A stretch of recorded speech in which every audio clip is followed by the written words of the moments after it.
Päästiin tänään kalastamaan Konneveden Kellankoskelle. Aivan törkeän hieno paikka. Koko koski on täynnä paikkoja, mistä voi oikein nähdä, kuinka se villitaimon tärähtää siiman päähän ja lähtee juoksemaan koskea alaspäin. Ei voi muuta kuin innolla odottaa, mitä päivä tuo tullessaan. Toivotaan, että löydettäisiin pari semmoista isompaa kalaa näytille. Pikkuhiljaa lähdetään kasaamaan telttaa, että ei tarvitse enää illalla väsyneenä ruveta kasaamaan sitä. No kuitenkin vielä tunti aikaa ennen kuin alkaa lupaa. Vielä pitäisi hetki malttaa.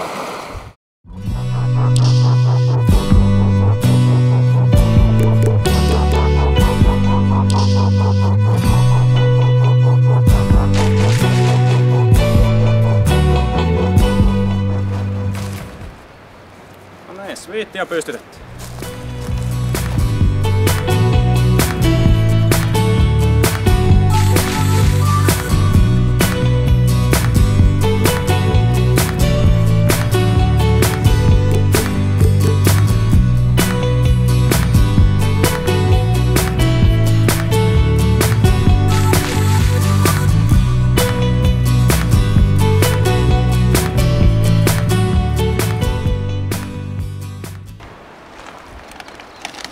Niin vaan tälläkin kertaa päästään lohta syömään.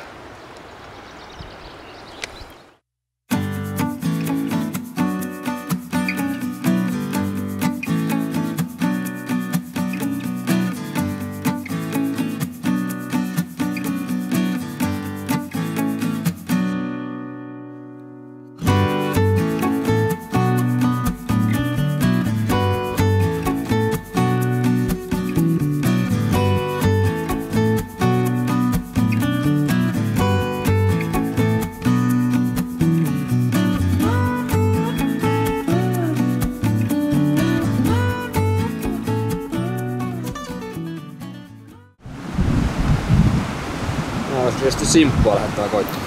Joo. Vappu ei ollut tapahtumia, niin kokeillaan sitten spin-tubea. Se on helppo upottaa pohjaan, kun vähän heittää vastavirtaan. Vastavirtaan, jos sieltä montun pohjasta lähtisi.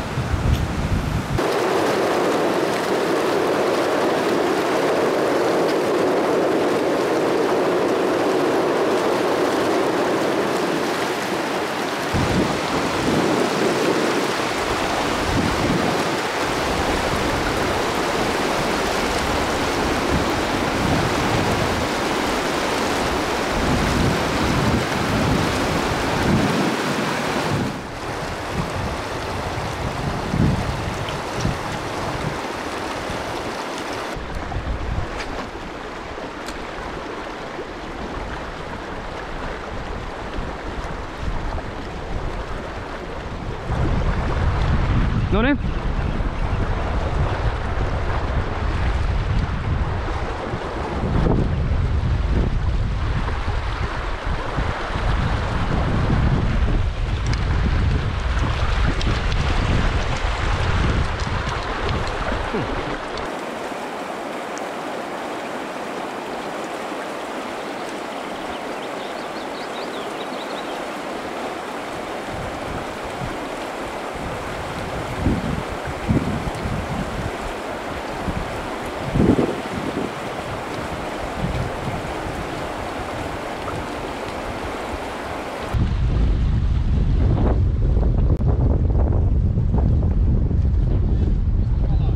Joo, siellä se tili aukesi.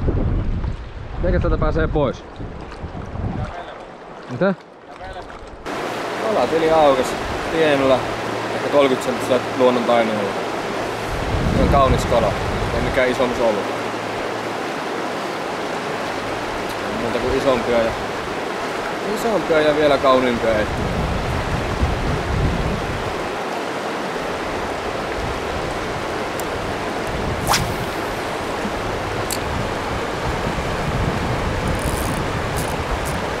Tässä sanoo, että älä tästä viehättä sen pohjaa.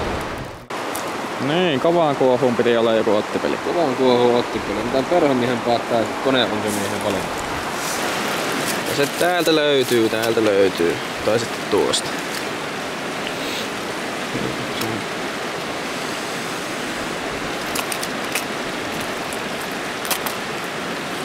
Tuossa. Mikä se tulee? Kirkkaaseen veteen ja kylmä veeväri.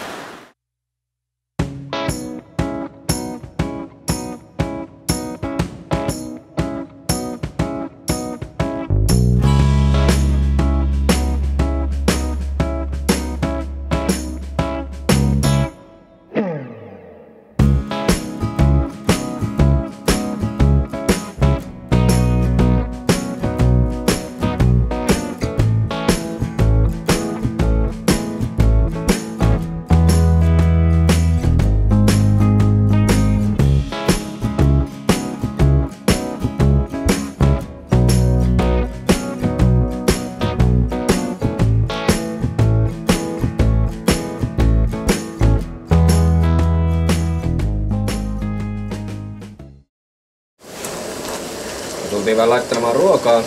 Retki Italian pata. Nyt kun ei ole mikään isompi ja pidempi reissu, niin päätettiin kantaa ihan kunnon ruuat mukaan. Tehtiin jauhelihat sun muut. Herkut messiin. Tosiaan muutama tärppi tossa ollaan saatu. Meillä oli 3 tärppiä virvelillä ja yksi perholla. Ja tosiaan countdownilla tuli reissun tähän mennessä ainoa taima. Noista tärpeistä sanotaan, että parikala oli semmoset, että olisi voinut olla ihan hyvän kokoisia taimenia oikeesti. Niin kuin sanoin aikaisemmin, räikkä rupesi vaan huutamaan heti tärpin jälkeen. Kyllä siellä niitä on, kunhan vaan saadaan pysymään kiinni vielä. Tästä tulee vielä oikein hieno ilta.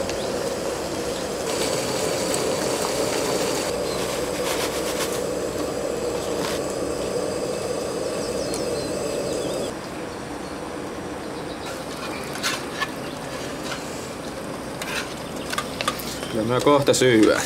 Syödään kuin kuninkaat tänään.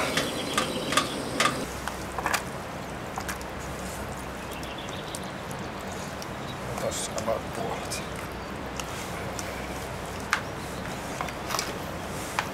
Kyllä se näyttää hyvältä. No hyvähän se on. Sitä se on.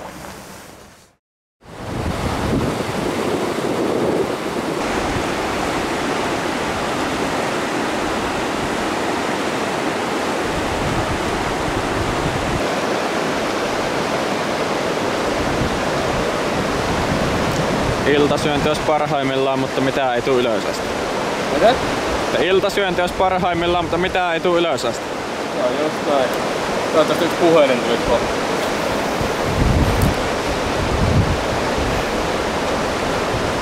Vaihto puhelin. Puhelin voisi tulla.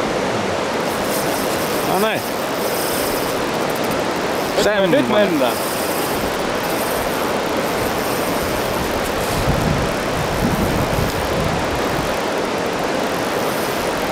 Kyllähän tuota paikkaa vähän povaatti, että siinä voisi kalaa olla. Ettei vaan pääse perään millään.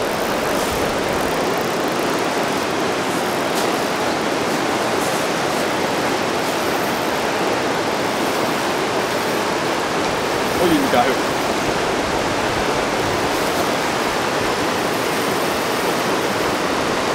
Riittääkö siimat täällä?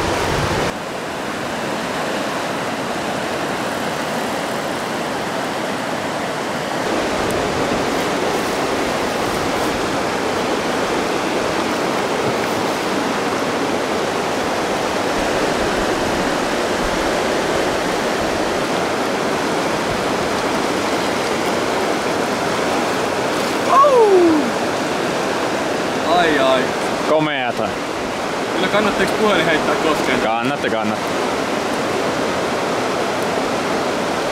on lähemmäs 50 Kellan taimi. Kellankosken kaunoutta 51 senttiä.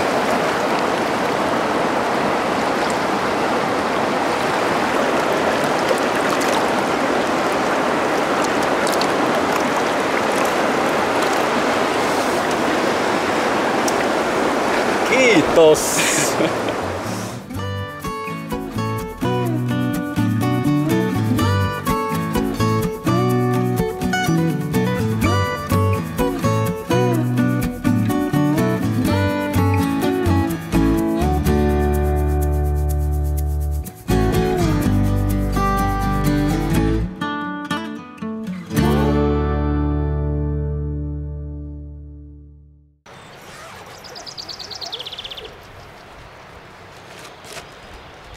oi. Niin se vaan yövieri. Aamupalaksi keitellään tässä vähän vettä, niin saadaan puuroa ja tehdään niin sanottua taistelutonnikalaa. Taistelutonnikalan idea on siis se, että painellaan vessapaperia tai serlaa tuohon öljyn päälle ja sitten öljyä imeytetään sinne serlaa. Painestytetään kulmista serla palaamaan ja se tonnikala vähän kuin grillaantuu siinä samalla kun se polttaa sitä öljyä se tonnikalan seasta. Saadaan vähän semmoista grillatun makuista tonnikalaa aamussa.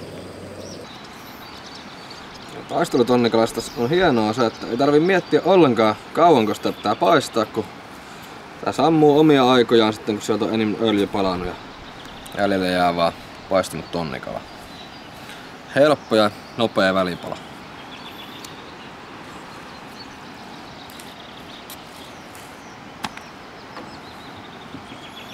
Ei muuta kuin syöpä.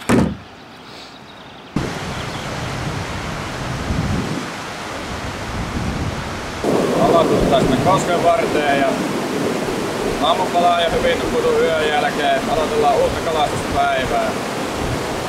Katsotaan löytyykö tuolta niskalta yksi puhelin. Mä eilen onnistuin tiputtamaan tonne kattilan yläpuolelle tommosen ihan suht näpsäkän puhelimen. Katsotaan jos se vielä näkyy siellä jossain, kun on vähän valosampaa. Kyllä tässä voi toivoa menee. Piirtähän se on pieni. On näin.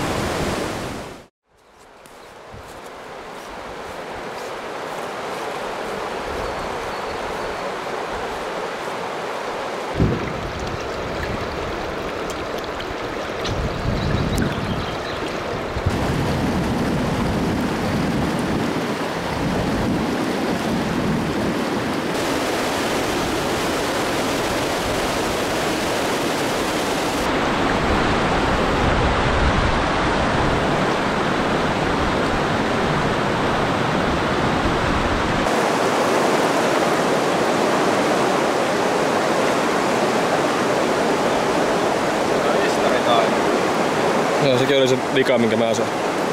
Sekin oli se vika, minkä mä sain.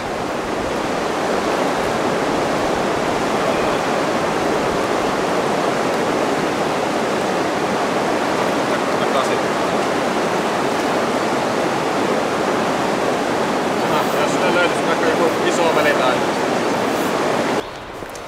No niin, viimeinen tunti luvasta lähtee pyörimään ja ollaan menossa takaisin tuonne kattilaa heittelemään, eli Kellankosken niskalle. Yllättäen tänään onkin ollut taimenet erittäin hyvällä syönnillä verrattuna eiliseen, vaikka olosuhteet on paljon aurinkoisemmat, mitkä ei tietenkään yleisesti ottaen ole taimenelle ne otollisimmat. Joskus tietenkin näinkin päin ja mehän ei valiteta yhtään tästä asiasta, että koitetaan saada vielä joku mukava kala videolle tästä luvan viimeiseltä tunneilta.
Reissu on tullut päätökseensä ja Oli kaiken kaikkiaan oikein mukavaa. Kaloja tuli joku kymmenkunta. Siellä oli sekä istareita että sitten näitä haettuja luonnonkaloja. Ja suurimpien ollessa siellä 50 sentin paremmalla puolella, että oli 54 senttiä ja 54 senttiä. 52 senttiä. Ne oli ihan luonnonkaloja ja sitten istarit oli pieniä. Yleisesti reissun teema oli sitten paljon tärppejä, mutta hyvin paljon karkutuksia. Olisi voitu saada ihan huomattavasti enemmän kalaa. Ja jotakin ihan hyviäkin kaloja pääsi karkuun, mutta näin se menee välillä. Aina ei ole helppoa. Tällä reissulla virveli oli selkeästi perhoa tehokkaampi. Perholla tuli vaan kaksi reissun kaloista ja tärppejäkin niin muutama vaan sen lisäksi. Ehkä se oli kun vesi oli sen verran korkealla, niin ehkä virvelillä sai se uisteen sinne vähän paremmin sen kalan nenän eteen. Kuka näistä aina tietää. Kokonaisuudessaan on tosi onnistunut reissu. Ei niinku silleen valittamista. Kohde oli erittäin upea. Vesi oli kirkasta ja maisemat oli hienot ja kaiken kaikkiaan tosi miellyttävä paikka kalastaa. Mielellään kyllä uudestaankin tulisi tuonne heittelemään. Ei muuta kuin kiitos Kellankoskelle tästä reissusta. Kiitos.